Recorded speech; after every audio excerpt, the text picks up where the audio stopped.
Aqui nós abordamos temas relacionados à nossa igreja, além de assuntos atuais, sob a perspectiva da moral católica. Hoje temos o imenso prazer de receber em nosso programa o Padre José Eduardo, que é doutor em Teologia Moral pela Universidade da Santa Cruz, em Roma, além de ser conferencista em temas como gênero, aborto, defesa da família e educação. Boa noite, Padre José. Muito obrigada por ter aceito o nosso convite. Eu que agradeço o convite de vocês. Boa noite, Mel, Vivi. Isa, boa noite. Fascinada. O programa de hoje vai ser muito legal. Oi, Isa, boa noite. Padre, muito obrigada pela presença do senhor, que tanto nos honra aqui. Eu que agradeço muito. E quando eu fiquei sabendo, que o Padre José, ele viria ao nosso programa, eu fiz questão de sugerir o tema. Porque eu acompanho as homilias, as palestras, pregações do Padre José no seu podcast. E eu me deparei com uma reflexão que ele fez sobre o que acontece na nossa vida quando a gente muda a nossa mentalidade, E sabe aquilo que você descobre e você fala, eu não posso guardar isso daqui só pra mim? Porque fez tanta mudança na minha vida, eu recebi tantas graças, tantos frutos, que eu falei, eu preciso falar isso daqui pro mundo inteiro. E aí, quando eles me falaram que ele viria, eu falei, não, eu vou sugerir esse tema, E graças a Deus, todo mundo gostou do tema, então hoje a gente vai falar sobre isso, sobre a importância da gente mudar a nossa mentalidade, renovar a nossa mentalidade, E a gente precisa buscar mesmo essa mudança com força e fazer a nossa parte. E aí a gente já começa com essa pergunta, Padre? Por que é tão importante a gente mudar a mentalidade que a gente tem, a partir da palavra de Deus? São Paulo diz na carta aos Romanos, capítulo 12, no versículo 2, revestivos do homem novo, formado à imagem de Cristo, e mudai, transformai-vos pela renovação da vossa mentalidade, do vosso modo de pensar, a fim de que descubrais o quão boa, perfeita e agradável é a vontade de Deus. E esse trecho ele tem muitos paralelos no Novo Testamento e, no fundo, em toda a Sagrada Escritura. Nós precisamos mudar a nossa mente, ela precisa receber o impacto da palavra de Deus. Nós precisamos transformar a nossa maneira de pensar, o nosso modo de encarar a vida, o nosso modo de nos encararmos a nós mesmos, para que nós consigamos nos alinhar com os princípios que estão na palavra e assim deixar com que a obra de salvação que Jesus veio realizar em nós, ela possa portar fruto, ela possa de fato nos levar à maturidade. Então a gente precisa ter essa mudança para a gente conseguir viver o plano de Deus para a gente, aquilo que Deus sonhou, vamos usar essa palavra para a nossa vida. Exatamente, porque o que acontece? Quando nós somos batizados, quando nós nos convertemos, acontece uma mudança em nós, que é uma mudança instantânea. Nós nos tornamos filhos de Deus, nós recebemos, por assim dizer, o DNA de Jesus Cristo. Só que, quando a nossa mentalidade não é ajustada para que possa, digamos, corresponder à identidade que nós temos em Deus, o que acontece? É um desnível. Então nós passamos a vida inteira tendo uma identidade nova, mas vivendo como uma criatura velha. E exatamente por isso, esse gap é que faz com que a nossa vida não vá para frente, nós não somos transformados, nós não abraçamos a santidade, nós não conseguimos abandonar o pecado, nós não conseguimos receber mais de Deus, nós não nos entregamos de verdade para Ele, porque, digamos assim, há um software instalado em nós que é inadequado, É inadequado, já não corresponde mais à realidade de quem nós somos. Isso acontece pela renovação da nossa mente. E como seria essa relação entre corpo e alma e espírito que deveria ser equilibrada? Então, existem muitos modos de falar isso. São Paulo diz, em 1 Tessalonicenses, capítulo 5, versículo 23, que o Senhor vos conduza à santidade completa, para que com tudo aquilo que sois, espírito, alma e corpo, sejais apresentados para a glória de nosso Senhor Jesus Cristo. Ou seja, nós temos essa tríplice dimensão, Em geral a gente fala do corpo e da alma.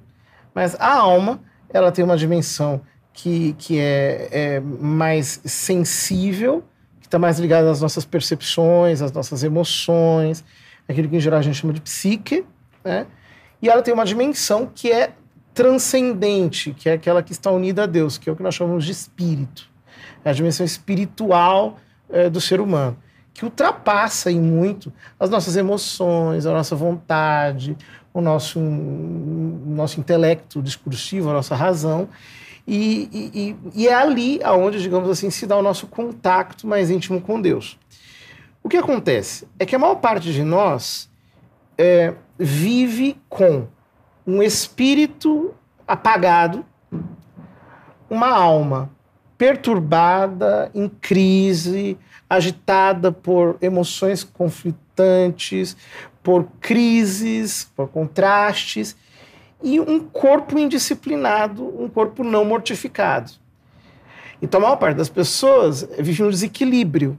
Esse desequilíbrio consiste em atender todas as necessidades do corpo, quer dizer, não se mortifica o corpo, a vontade, o corpo fica, digamos assim, à vontade, né? Ele realiza uma tirania sobre nós. A alma não é renovada, a mente, né? Ela fica, digamos assim, funcionando conforme os padrões antigos, meio que escravizada a reproduzir sempre os mesmos padrões, e o espírito apagado. Quer dizer, nós não vivemos unidos a Deus cada vez mais numa atmosfera, numa dimensão em que nos unimos a Ele, como diz Jesus, em espírito e verdade.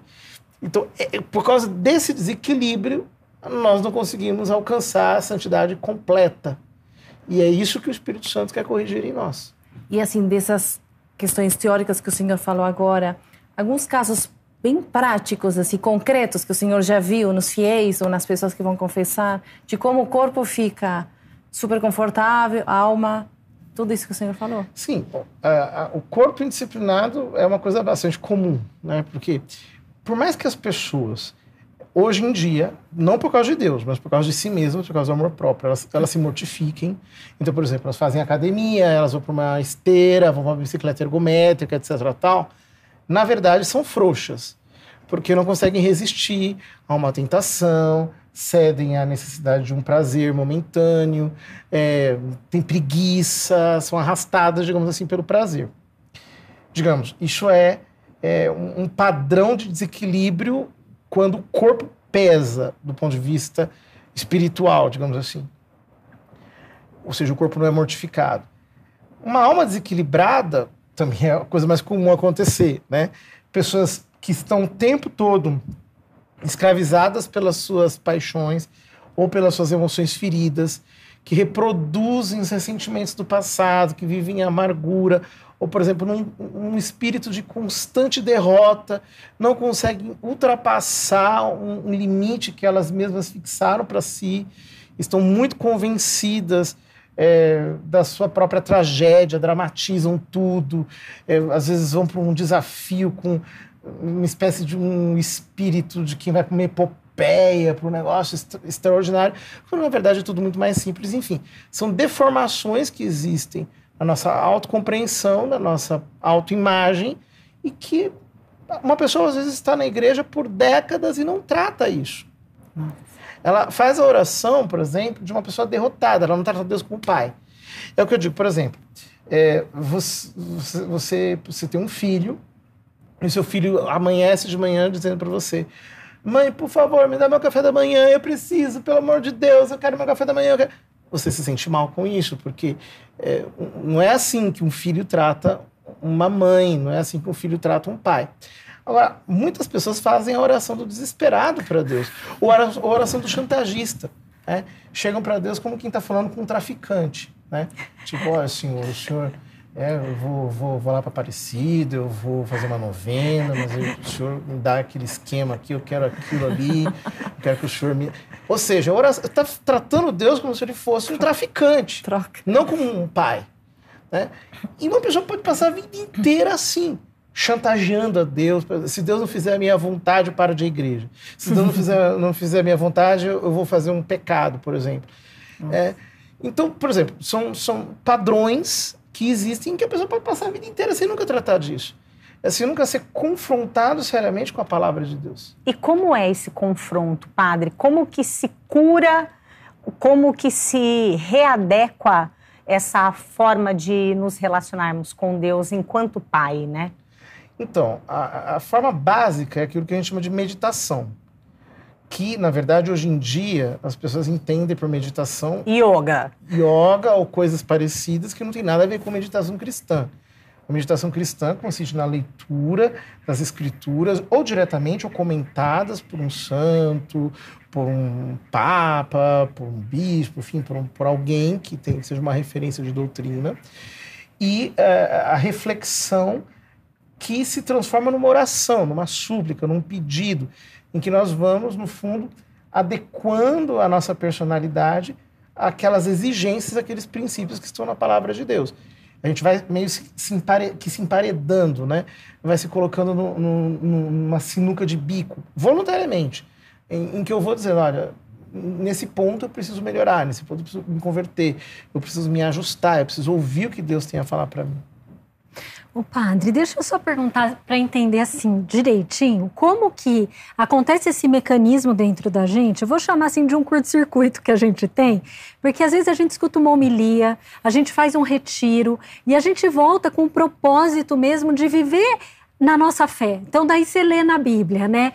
Amo-te com eterno amor, né? A gente lê que a gente está com o nosso nome gravado nas mãos de Deus, só que daí a primeira coisa que acontece na nossa vida, de desafio ou de sofrimento mesmo, porque o sofrimento se apresenta, é como se a gente só fosse traído pelo nosso sentimento, é como se aquilo que a gente escutou, parece que aquilo não é mais a verdade, e a verdade é aquilo que o meu sentimento está dizendo, que daí é isso que o senhor falou, da derrota, do vitimismo.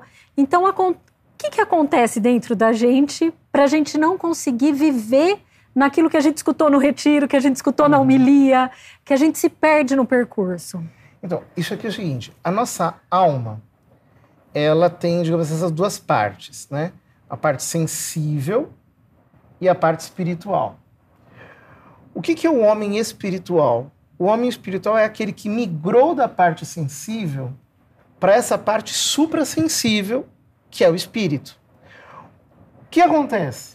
O que é que não nos deixa migrar da parte sensível para a parte espiritual?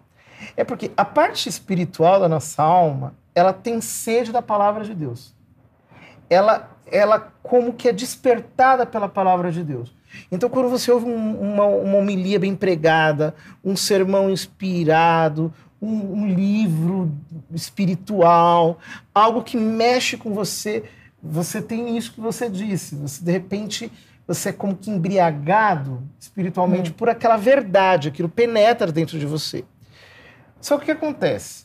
A maior parte de nós desce desse nível movido pelas circunstâncias, porque a parte sensível da nossa alma, ela é determinada pelas circunstâncias. As coisas vão acontecendo e nós acabamos sendo lançados de um lado para outro. São Paulo diz que como crianças lançadas de um lado para outro, ao sabor das ondas, né? O São Judas, na epístola dele, também fala disso, de pessoas que são arrojadas como as ondas do mar. Por quê? Porque a nossa mente, não edificada pela palavra de Deus, não reformada, não renovada, ela segue cegamente as circunstâncias. Então, por exemplo, se uma pessoa chega para você e diz, olha, tem uma notícia ruim para te dar, você já fica abalado. Olha, você não sabe da última, você já tem uma ansiedade. Olha, tem para te dizer isso e aquilo, você já fica apreensivo. Porque a mente não renovada, ela segue cegamente as circunstâncias. Aí o diabo joga um papel fundamental, porque o que ele tenta fazer conosco? Ele tenta nos derrubar de uma posição espiritual para uma posição carnal. A posição carnal é justamente esta posição em que nós estamos sempre em conflito com as circunstâncias, em que nós não subimos para estar espiritualmente com Deus, embriagados da presença de Deus, e vamos deixando assim o nosso ser como que aglutinado pela fé, ser congregado pela fé. Então veja, o que é a oração? A oração é uma espécie de namoro com a fé, em que eu digo o seguinte, Jesus diz lá em São Mateus, no capítulo 6, logo no começo, quando orares, entra no teu quarto, fecha a tua porta e ora ao teu pai que está no secreto. Por que ele diz isso? O que ele está querendo dizer? Ele está querendo dizer muitas coisas, né? Vou pegar apenas um único filão. O que ele está querendo dizer é o seguinte, você precisa se recusar a acreditar nas circunstâncias. Você tem que fechar os seus olhos para as circunstâncias e dizer assim, eu não acredito mais nisso. Eu resolvi acreditar na palavra de Deus. Eu resolvi acreditar nas informações que me chegam pelo Evangelho. Eu resolvi acreditar naquilo que Deus me diz pela sua palavra. Ora, é claro que isso não é confortável, porque enquanto você fechou a porta, tem um monte de coisas acontecendo lá fora. Só que esta é que é a eficácia e o grande segredo da oração. Você entende que quando você fecha a porta e você se recusa a acreditar nas circunstâncias, você começa a namorar a palavra, namorar a fé, você começa a se entregar à fé, o que você percebe é que a determinação do que acontece do lado de fora tem que se dar dentro de você. Ou seja, você só consegue obter do lado de fora algo de Deus quando do lado de dentro você chegou naquele nível. Senão aquilo não se manifesta do lado de fora. É a fé que funciona assim. Na carta aos Hebreus, do capítulo 11, logo no comecinho também, versículo 3, 4, diz que as coisas visíveis provêm das invisíveis. E que Deus realiza tudo, porque Ele criou tudo, através da sua palavra. Então a fé trabalha com isso. A fé trabalha com o invisível, a fé trabalha com o intangível, com aquilo que eu não posso verificar. E por isso que eu tenho que acostumar o meu ser a viver com o invisível, com aquilo que eu não sinto, com aquilo que eu não vejo, com aquilo que eu não posso, de alguma maneira, experimentar. É ali que tudo é gerado. E isso é tão profundo que o padre está falando, que eu acho que a gente tem que tomar cuidado para não confundir isso com uma fuga da realidade. Isso. Entendeu? Que não é uma alienação, vou usar essa palavra, nem sei se filosoficamente é certo, mas não é uma fuga e não querer olhar o que está acontecendo. Muito pelo contrário, é você saber que a realidade não é só o que você está enxergando. Eu acho que é uma capacidade de sobrenaturalizar todo o acontecimento da vida, né, padre? E eu acho que aí que está a grande dificuldade. Ia perguntar se servia para esse momento, mas do que vocês falaram, eu acho que pode servir. É simplificar muito, mas eu acho que ilustra muito aquela frase que diz: não conta tanto para Deus os teus problemas, fala para teus problemas que você tem Deus. Acho que é isso, né? Tudo bem, eu tenho problema, vou enfrentar, mas eu tenho Deus que vai me orientar, que vai me guiar. É que nós temos o seguinte, nós temos uma percepção falsificada da realidade. Que a gente pensa que é a realidade. Mas, na verdade, imagine o seguinte. Você pensa que você está no controle das situações. A gente tem essa impressão de que está no controle das situações. Mas nós não estamos. Quer dizer, se estoura uma veia no teu cérebro, acabou o teu controle. Isso é uma coisa microscópica, às vezes. Ou uma eventual... Nós estamos na mão de tantas circunstâncias assim, completamente descontroladas, que a impressão que nós temos de que tudo depende de nós é uma falsificação. Então, a fé é o que me devolve para a verdadeira realidade. Ou seja, Deus está no controle de tudo, eu preciso ser parceiro dele, eu preciso entrar no discernimento daquilo que ele quer, daquilo que ele me mostra, daquilo que é o propósito dele. E quando eu faço isso, é aí que de verdade eu estou entrando na realidade verdadeira. É tão bonito isso. Mas precisa, padre, então, deixa eu ver se eu entendi. Nós precisamos ter uma intimidade com Deus constante, 24 horas por dia. Porque eu tenho a impressão que o nosso espírito, ele está sempre querendo nos boicotar, né? Nos passar, por exemplo, essa falsa impressão de que nós temos o controle de tudo. Então, como que nós conseguimos fazer essa mudança, virar essa chavinha aí? São Paulo diz em Romanos capítulo 8, versículo 26, que nós não sabemos orar como convém, mas o Espírito vem em socorro da nossa fraqueza, intercedendo por nós, em nós, com gemidos inefáveis. Ou seja, eu preciso aprender que a verdadeira oração não consiste tanto em eu tentar dar a pauta para Deus daquilo que Ele tem que fazer, mas significa, sobretudo, em eu crer num nível que, inclusive, é supraverbal, está além daquilo que eu posso verbalizar, daquilo que eu posso falar. E é quando eu entro, de fato, nesses gemidos inefáveis, nessa oração inexprimível, numa entrega total ao Espírito Santo, que é possível viver ao longo do dia, que é possível, porque não demanda da nossa parte uma necessária sistematização. É um ato de fé e de confiança que ultrapassa muito aquilo que eu posso dizer, inclusive. Quando eu aprendo a viver assim, e quem me ensina a viver assim é o Espírito Santo, que vem em socorro da nossa fraqueza, então eu começo a entrar nessa outra dimensão, nessa janela, digamos assim, espiritual, nesse portal, talvez melhor dizendo, espiritual, em que eu recebo de Deus inspiração para lidar com todas as situações. E aí, padre, assim, no dia a dia, é até uma dificuldade minha mesmo. Muitas pessoas, até, né, nós acordamos de manhã, com a casa em silêncio, fazemos a oração. Eu faço bem cedinho a primeira oração da manhã, e ali com um livro de leitura espiritual. Nossa, a nossa alma se inunda daquilo que... E aquilo vai se perdendo ao longo do dia. E, de repente, eu estou lá no fórum, naquele monte de audiência, e aí eu chego no fim da tarde e falo, Senhor, eu não te dei um oi no intervalo entre as audiências. E aí eu comecei a perceber que eu precisava de lembretinhos. Então, uma pequena estampinha ali, algum detalhezinho, algumas coisas materiais para fazer eu me habituar a me lembrar de Deus ao longo do dia, porque parece que a gente vai esquecendo. E eu percebo que se eu vou esquecendo, eu vou deixando a Viviane querer controlar tudo e não ser movida pelo Espírito Santo. Isso ajuda, padre? Ajuda. Tudo ajuda, né?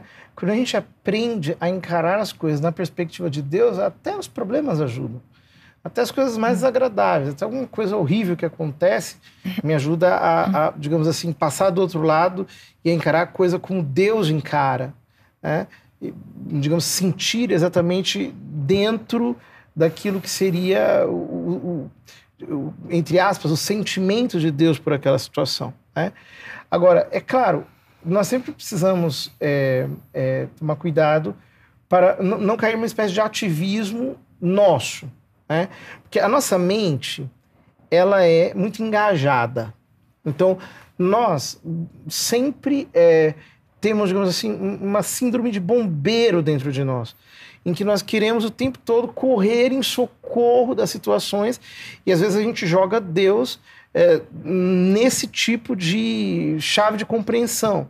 E nós começamos digamos, ter um relacionamento ativista com Deus. Dá um exemplo, padre. Por exemplo, uma pessoa que fosse o tempo todo, ela se empenhasse por o tempo todo ela ficar rezando, né? Isso poderia transformar a devoção num inferno. Uhum. Quer dizer, a pessoa ela está tentando, no ativismo dela, jogar Deus dentro daquilo. Tem gente que é assim. Então, por exemplo, a pessoa está passando um problema. Porque ela está, digamos assim, pilhada por aquele problema, então ela coloca Deus, ela tem necessidade, então ela coloca Deus naquele circuito. Então ela reza, ela vai na igreja, ela vai, faz uma novena, faz a coisa, faz outra, como se aquilo dependesse do que ela faz. Ah, entendi. E Deus não vai ajudar se ela não reza muito. Exato. Só que, além de ser um relacionamento interesseiro, é extremamente ativista, engajado e que não vai cooperar. Ela não se ajusta para entrar na fé, na confiança, no descanso, naquilo que Deus está fazendo. Na verdade, ela não tem um relacionamento seguro com Deus. O que ela tem é um relacionamento neurótico com Deus. E uma certa vontade de manipular ali o resultado de tudo aquilo que ela está fazendo. Exato. Né? É que nós podemos ser neuróticos. Ter uma espiritualidade meio hiperativa. Isso pode acontecer também. E a pergunta, o que é neurótico? Neurótico quer dizer, ela está baseada em manias, é um comportamento que despende muita energia sem necessidade. Então, por exemplo, uma pessoa que o tempo todo ela está preocupada em fazer coisas ou demonstrar coisas espiritualmente. Mas a abordagem interior dela é totalmente distante, ela não confia em Deus. Deus, para ela, é um personagem distante, do qual, inclusive, ela tem medo, de que ela não quer, no fundo, se aproximar. Então, ela faz aquele monte de coisas como uma moeda de troca que ela utiliza, né? Uma espécie de máscara, padre. De máscara, de mágica, de tentativa de manipulação. Ou então essa ideia de querer passar para os outros, olha como eu sou uma excelente... uma pessoa piedosa. Mas até para Deus, quer dizer, eu tenho que convencer Deus do quê? Eu não preciso convencê-lo de nada, ele é Deus. A minha vida é um flagrante na presença dele. Eu tenho que ser diante dele, né? Então, por isso que é necessário ter sempre um equilíbrio para que nós aprendamos a entrar numa outra dimensão, que se dá quando o nosso espírito se abre para um relacionamento seguro, de confiança, um relacionamento com Deus, na base de como ele se revela na sua palavra. Agora, padre, o senhor já falou um pouquinho, mas eu queria aprofundar nessa... Porque não é à toa que a gente age desse jeito, né? Cada um tem... Um é mais neurótico, vamos falar assim, o outro é mais pessimista. Então, aquela pessoa que fala, eu já vi isso. Vai desenrolar desse jeito essa situação, entendeu? Então, a nossa história de vida, os traumas que a gente já teve, as experiências passadas, elas marcaram a gente, né? A gente tem imagens já formadas na gente que acabam por determinar o nosso presente e o nosso futuro a partir dessa imagem, que eu acho que é onde a gente não consegue fazer essa virada para viver segundo a palavra, segundo a imagem que Deus tem da gente, e a gente vive, a gente entra nesse relacionamento com Deus, com as pessoas, com o dia a dia, em função também dessas experiências que a gente teve, não é? Isso acontece muito. E até o que o senhor falou, o próprio inimigo acaba usando, o padre, né, quando ele falou, deu essas pregações que eu acompanhei, ele usou uma expressão que eu achei tão forte, padre, se o senhor puder explicar rapidinho isso, que ele falou que o inimigo usa disso como fortaleza dele na nossa mente para judiar da gente, para deixar a gente cativo, sendo que a gente não é mais, né? Porque a cruz de Cristo já nos libertou, né? Cristo é o nosso... Mas a gente vive como se isso não tivesse acontecido. Uma espécie de vitimização, Isa? Seria? O padre vai explicar, que ele explica bem melhor. Na verdade, assim, as nossas experiências passadas, elas acabam criando em nós aleijos, o aleijamento, posso dizer de vários modos, que acabam como que determinando o nosso padrão de comportamento. Então, por exemplo, né, uma pessoa que quando era criança, ela sempre foi muito culpada pelos pais, ela tem uma autoimagem excessivamente culpada, por exemplo, ou uma espécie de padrão de autocondenação muito alto, ou de autocobrança, de cobrança de um ideal de perfeição muito constante dentro dela. Ora, por causa disso, por exemplo, ela pode ser uma pessoa insegura, ela pode ser uma pessoa que se ofende muito facilmente com qualquer coisa, e isso vai, digamos, condicionando o comportamento dela. É claro que o diabo trabalha com esse material, porque ele vai, no fundo, ativar essa plataforma psíquica em nós para continuar nos mantendo naquele padrão de escravidão antiga. Porque essa é a porta pela qual ele vai fazer você continuar sendo infeliz, desgraçando a vida dos outros, se distanciando de Deus, se afastando de um relacionamento frutuoso com os irmãos. Você vai acabar sendo uma pessoa, no fundo, complexada, prejudicada, e vai prejudicar os outros.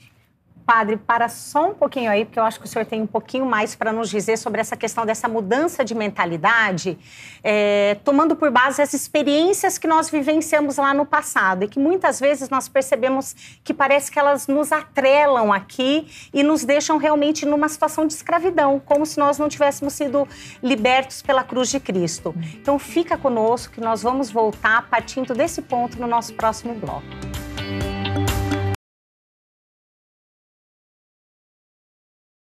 Voltamos então com o nosso programa falando com o Padre José Eduardo. Questões maravilhosas, pelo menos eu estou assim aprendendo muito. Eu queria muito continuar com aquele assunto que a gente estava conversando, que eu acho tão interessante, de como é que o nosso passado acaba influenciando no nosso presente, Padre. Então, nós na verdade temos uma estrutura que é nossa. O ser humano funciona assim. Em Gênesis capítulo 1, versículo 26, a palavra diz que Deus criou o homem à sua imagem. Deus criou o homem à sua imagem. Ou seja, nós temos uma potência criativa de Deus e autocriativa também em nós, que funciona sempre a partir da imagem. Então, a imagem que eu tenho na minha mente condiciona quem eu sou. Ora, qualquer especialista em marketing sabe disso. Por exemplo, um comercial de cerveja sempre coloca mulheres mal vestidas. Por quê? Porque os homens, que são os consumidores de cerveja, são atraídos por aquela imagem e quando eles pensam na cerveja, eles têm aquela sensação, aquela emoção ligada à lascívia, ligada à sensualidade que aquela mulher transmite. Ou, por exemplo, uma propaganda de margarina. Sempre é com uma família feliz comendo pão em torno da mesa. Porque quem compra margarina é a mulher. Então, a mulher, ela tem aquela imagem ideal da família unida, ela quer ver a sua casa unida, o seu marido, os seus filhos felizes. Então, quando ela pensa na margarina, ela já associa uma imagem à outra. E aquilo gera emoções nela, emoções que são positivas, no caso, que é o que a motiva a comprar. Ora, sabendo disso, o que o inimigo faz ao longo da nossa vida? Ele cria experiências traumáticas. Ou seja, nós temos situações do passado que ficam armazenadas na nossa memória e quando aquelas situações de alguma maneira se reproduzem, aquelas imagens que estão armazenadas em nós, elas ativam todos os sentimentos negativos ligados às sensações que nós tivemos no passado. Então, é como se nós arrastássemos o passado no nosso presente continuamente. Nós não conseguíssemos desatrelar uma coisa da outra. Então, sempre as situações acabam se reproduzindo e os sentimentos fazem com que a situação passada não deixe de ser passada. Ela continue, aliás, não volte ao passado, ela nunca se torna passado. Ela sempre é atualizada no presente, ela é presentificada em nós. Ora, então essa associação entre imagens e emoções é o que configura esse tipo de prisão na nossa alma, da qual muitas pessoas não conseguem sair a vida inteira. Elas vão associando uma coisa a outra e sempre aqueles sentimentos, às vezes até de uma maneira inconsciente, voltam e às vezes a pessoa ela se torna um joguete nas mãos do inimigo, nas mãos das circunstâncias, porque ela não consegue sair daquela posição. Ela sempre reproduz. Poderia dar um exemplo concreto assim de algum caso? Por exemplo, uma pessoa que passou uma desilusão amorosa e ela assumiu para si o padrão de que eu não acredito no amor. Então, qualquer pessoa que se aproxima dela, ela já se previne contra, já se tranca, porque ela carrega aquela ferida do passado. Mas isso acontece com muitas outras áreas. Por exemplo, uma pessoa que sofreu com a sogra. Então, ela tem uma sogra, sei lá, que não gostava dela. Aí, digamos assim, ela tem uma filha que, por um acaso, se parece fisicamente com a sogra. Inconscientemente, a pessoa acaba descontando na filha todos os sentimentos ruins que ela tinha pela sogra. Até o jeito da criança se sentar, o jeito da criança falar, de balançar os braços, é o jeito da avó. E aí a mãe acaba tendo uma rejeição pela filha e a filha se sente rejeitada pela mãe. Aquela ferida de rejeição fica no passado. Então ela acaba, por exemplo, rejeitando a mãe, a figura feminina. Isso vai aparecer na personalidade dela, por exemplo, como uma pessoa que ela tem que se impor, ela tem que se autoafirmar. E por causa disso, ela acaba espantando os homens do seu caminho. Uau. Então, isso vai gerando, por exemplo, numa outra pessoa, um medo da mulher. Então você veja como que uma ferida inicial vai reproduzindo feridas ao longo da história e a história humana não para de... E como que a gente faz esses cortes, padre? Porque eu fico pensando assim também. Todos nós temos frustrações, né? Desde o momento em que nascemos, nós vamos causando dor nos outros e vamos sentindo dores também. Em que momento que a gente consegue romper isso daí? Então, São Paulo diz, Hebreus 4:12, a palavra de Deus é viva e eficaz. É mais cortante e penetrante que uma espada de 2 gumes, que divide a alma do espírito.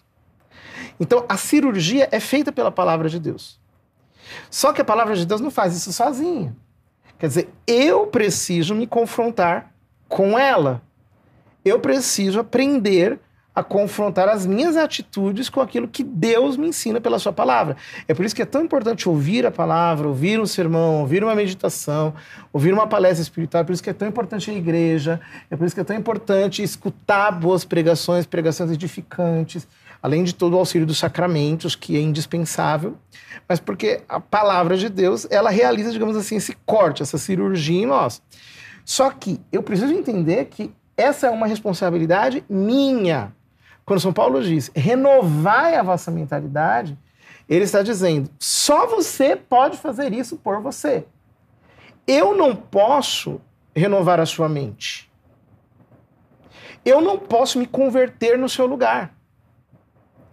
Então, a pessoa que fica a vida inteira esperando, parada, paralisada, vitimizada, culpabilizada, com autopiedade, que ela fica a vida inteira ali estacionada naquele problema, naquele padrão, ela está errada.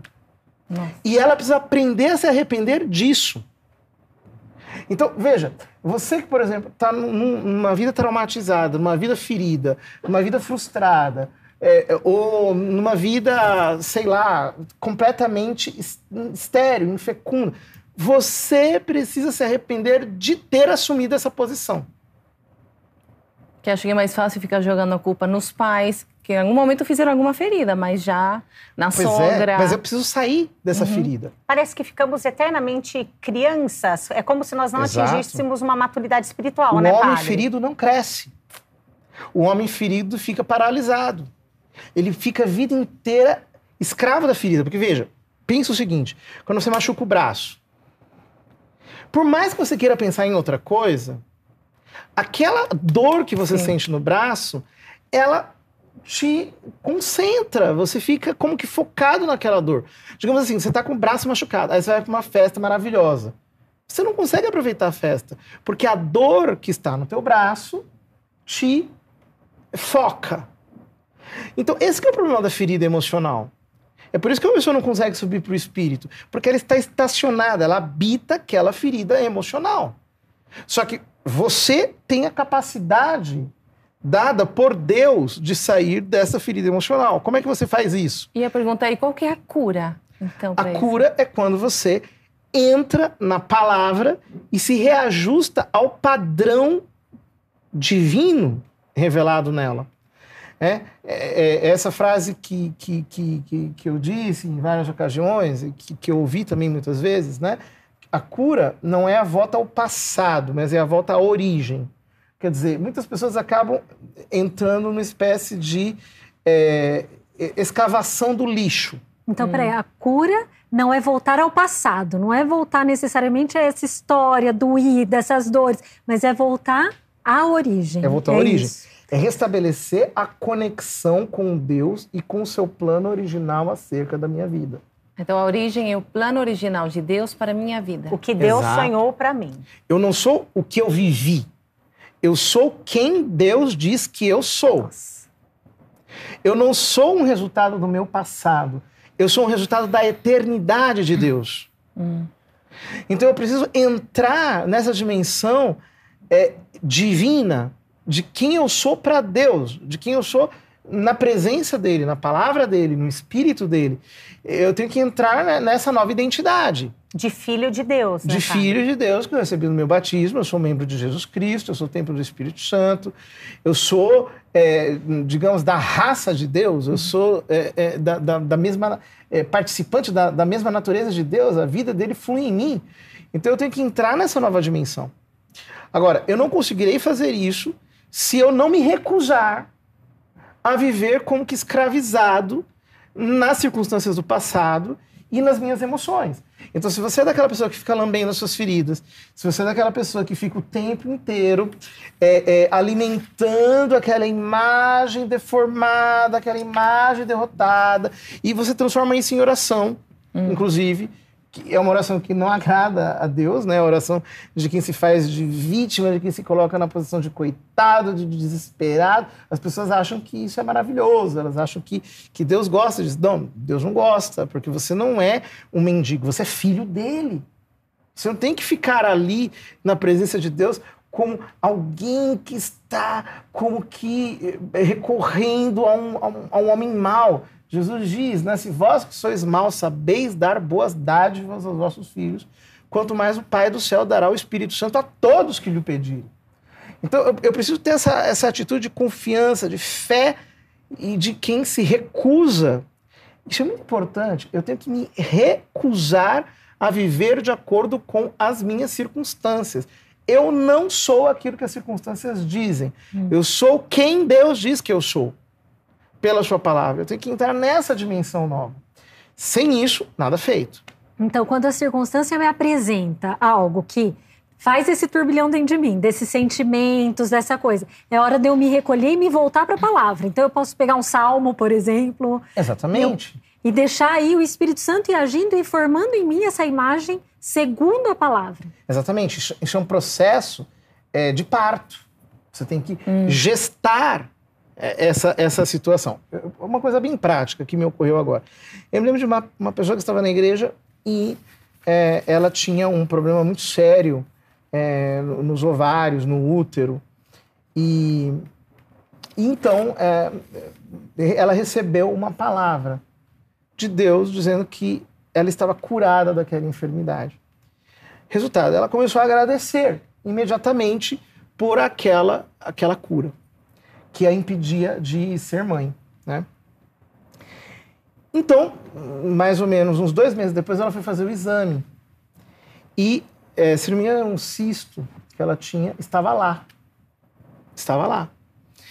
Então ela disse, ora, eu me recuso a acreditar neste exame. Eu me recuso a acreditar no resultado que está aqui. Eu agradeço ao Senhor porque eu estou curada. E ela continuou por mais alguns meses agradecendo a Deus por aquela cura. Resultado, depois de mais uns 3 meses, ela foi fazer o exame, o cisto não estava mais lá e no lugar estava um bebê. Hoje o filho já nasceu, etc. Tal. Situações como esta são situações que acontecem o tempo todo. Por exemplo, uma pessoa que está impressionada, apavorada com um problema. Ela está completamente desesperada. Então, ela, por exemplo, perdeu o emprego e ela está ali, pilhada naquela situação, com medo, frustrada o tempo todo, vivendo em função daquela situação difícil. Muitas vezes ela não consegue ter a calma suficiente para receber aquilo que só vem pela fé. Porque sem fé é impossível agradar a Deus. Ora, eu conheço pessoas, por exemplo, que elas estavam muito ansiosas para ter um filho. E aquela ansiedade, até que elas falaram, bom, nós vamos adotar agora, esquece esse assunto. Na hora que adotaram, ela ficou grávida. Isso é muito comum, Isso é muito comum. Ela ficou grávida. Por quê? Porque justamente aquilo que era ansiedade, aquilo que estava impedindo, que estava bloqueando, porque ela não conseguia se entregar à fé. Ela não conseguia se entregar a uma dimensão verdadeiramente espiritual. Então, é isso que acontece conosco.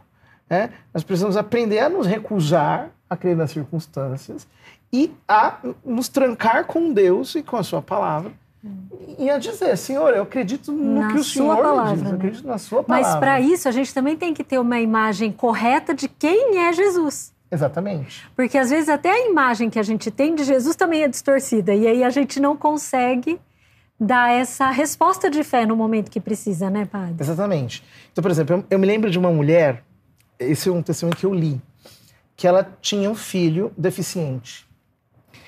E era uma deficiência muito, muito, muito, muito grave. Ele ficava só de cama.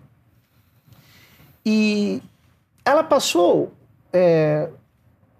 muitos anos, o tempo inteiro, confessando, declarando a palavra de Deus sobre a vida do filho dela.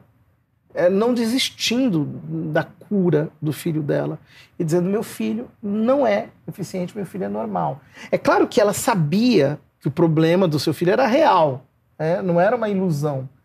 Mas entrando numa outra dimensão, ela simplesmente ficou durante anos confessando aquilo. Uma pessoa, rezando por ela, disse, olha, eu recebi uma impressão de que o seu filho vai ser um músico. É uma coisa absolutamente impossível. E então ela se agarrou àquilo, ela começou a declarar aquela situação sobre a vida do filho dela. Se não me engano, quando o filho tinha 12 anos de idade, ela estava dormindo uma noite e ela acordou com o som do piano tocando. Ela falou, o que aconteceu? Alguém entrou na minha casa. Ela foi correndo para a sala, quando ela chegou na sala, o filho estava sentado, tocando o piano. E ela falou, filho, o que aconteceu? Ele disse, Jesus sentou do meu lado à noite, na cama, e ele me curou. Olha. Depois de 12 anos de oração. Isso é uma cura milagrosa, né? Ora, mas é uma cura milagrosa que aconteceu porque ela se recusou a viver de acordo com as circunstâncias e ela começou a declarar a fé. É claro que nem sempre coisas desse tipo vão acontecer. Deus, ele faz essas coisas acontecerem para edificar a nossa fé, a fim de que nós não desistamos de obter dele aquilo que ele quer. E no caso, ela mesma havia recebido uma orientação, uma iluminação de Deus para aquela situação específica. Mas nós desistimos muito fácil. Mas eu acho muito difícil, às vezes, o limite entre insistir, né, porque a gente tem fé, e esquecer que a gente, na verdade, tem que fazer a vontade dele. E, às vezes, a vontade de Deus não é a nossa. Então, às vezes, é bem difícil, né? É difícil, mas na prática não é tanto. Veja bem, eu conheço muitas pessoas que elas me dizem assim, eu estou orando por uma situação, elas oram até esquecer daquilo. Uhum.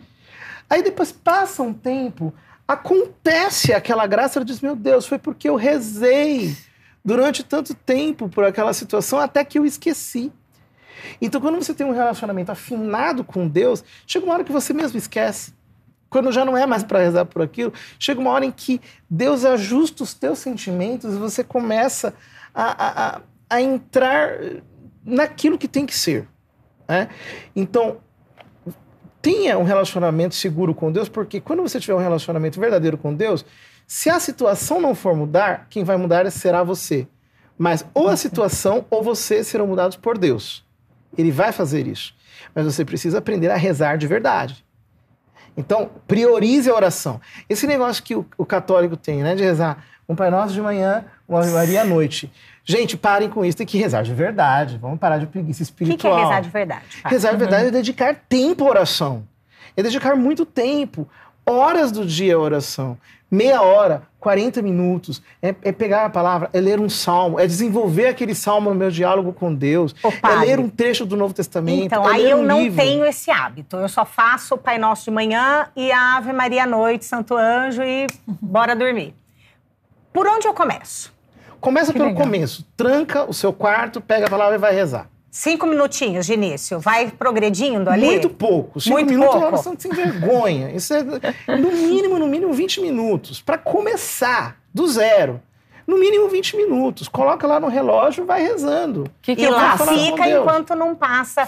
Um livro ajuda bastante, né, padre? Ajuda. Um livro de espiritualidade. O livro dos livros é a Bíblia. Pega um salmo, leia.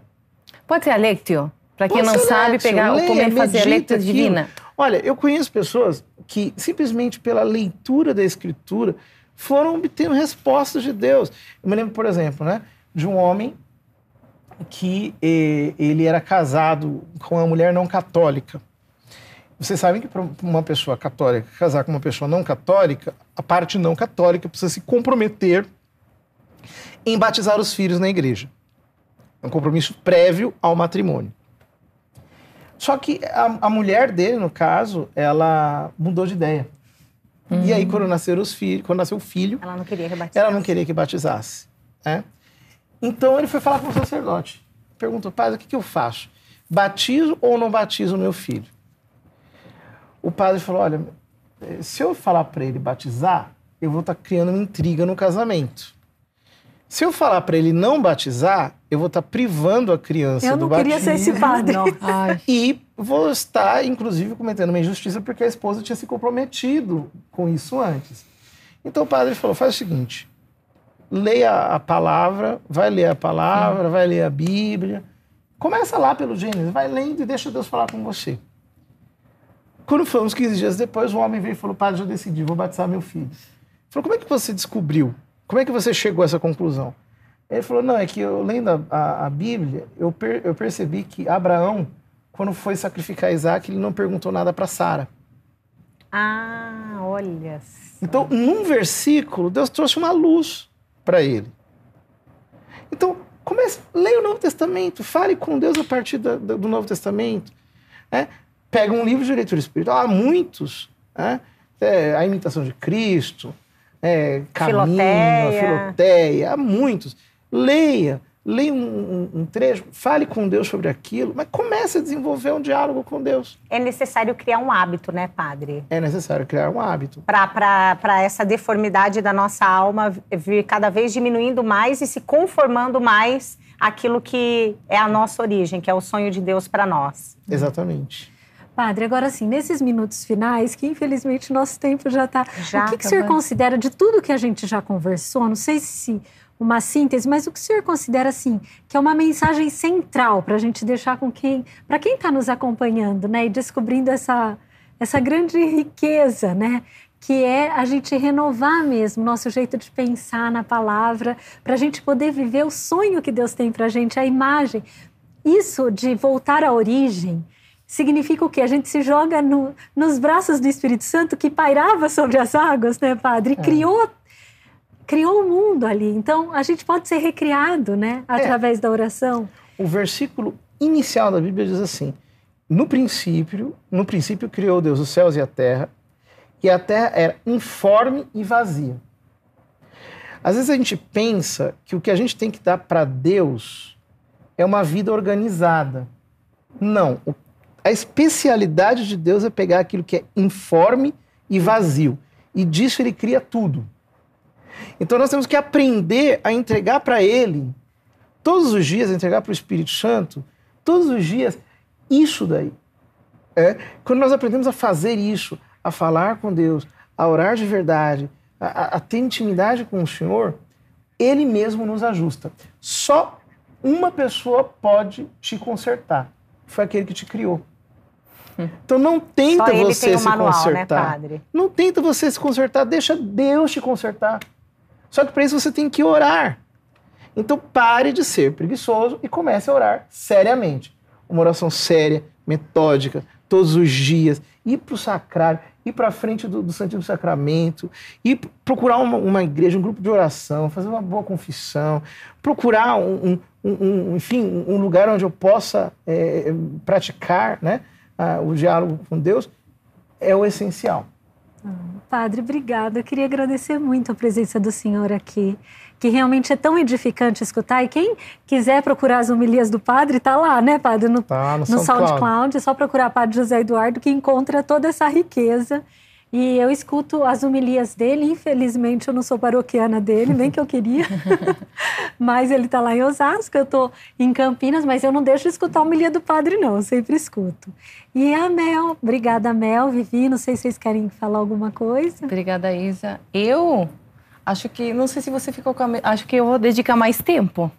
Porque, não sei, acho que na excusa da correria, de que eu faço muitas coisas, mesmo que seja ONG, que seja ajuda, acho que não estou deixando... Eu estou tentando organizar minha vida para entregar para Deus e não estou deixando que Ele faça o que Ele tem que fazer. Acho que eu não estou deixando o lugar de Deus. Eu acho que essa questão da organização, para mim, pegou bem forte, assim, bem doído. Porque eu acho que é isso, a gente quer ter um momento mais perfeito para nos entregarmos para Deus. Na verdade, eu acho que a gente tem medo de saber qual é a vontade dele, sendo que a vontade dele é sempre a vontade mais perfeita, porque ele nos criou. Então, nós temos que ter a coragem, a valentia de voltar às nossas origens. Até porque a gente vê, né? Sem ele, a gente naufraga, nada vai bem. Então, vamos nos dedicar, vamos seguir esses conselhos valiosos que o Padre José Eduardo deu. Eu já estou com vários aqui na minha cabeça e não vou pretender realmente deixar a minha vida organizada para depois oferecê-la para Deus. Mas pedir para Ele, Senhor, tá aqui, ó, esse é o meu afazer de hoje, organiza da melhor forma.